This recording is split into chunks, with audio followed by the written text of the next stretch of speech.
Kababalik pa lamang ng Pilipinas, ilang aktibidad na ang ginawa ni Pangulong Ferdinand R. Marcos Jr. sa Mindanao. Una na dito ay ang pagbisita at paghahatid ng mas mabilis na internet connectivity sa mga estudyante sa Marawi City na naapektuhan ng kaguluhan noong 2017. Si Janessa Felix ng PTV Davao sa sentro ng balita live. Angelique, pasado alas 9 ng umaga, dumating si Pangulong Ferdinand R. Marcos Jr. sa Barangay Sagunsongan sa Marawi City, Lanao del Sur upang personal na inspeksyonin ang temporary learning spaces o TLS para sa mga estudyante na dito nag-aaral.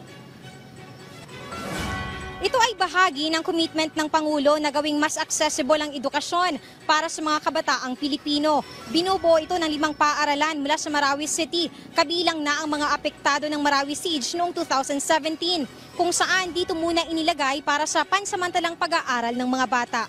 Kabilang dito ang Mambuay Elementary School, Bangolo Elementary School, Marawi Central Elementary Pilot School, Marawi City Elementary School at Dansalan National High School.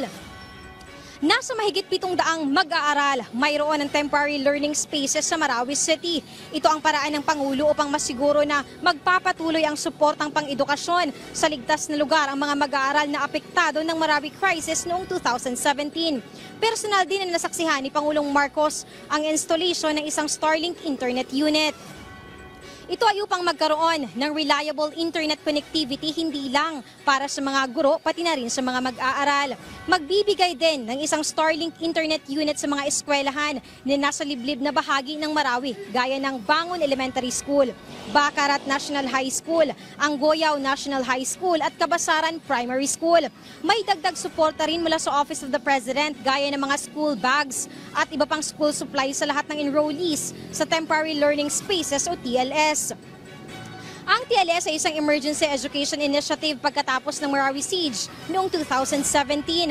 Nagsilbi itong bilang makeshift classroom sa areas na ang mga paaralan ay nasira o kasalukuyan pang hindi binubuksan dahil sa gyera.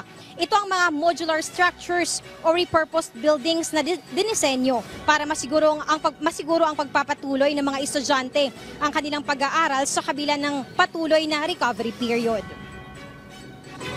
Angelique, pagkatapos nga ng pag-inspeksyon ni Pangulong Marcos sa temporary learning spaces sa Sagunsongan ay dumiretso ito sa Dansalan Integrated School upang personal din na mag-inspeksyon na kabilang din sa post-conflict education infrastructure ng Marawi City. Mula dito sa Marawi City, Lanao del Sur, Janessa Felix para sa Pambansang TV sa Bagong Pilipinas. Okay, maraming salamat, Janessa Felix.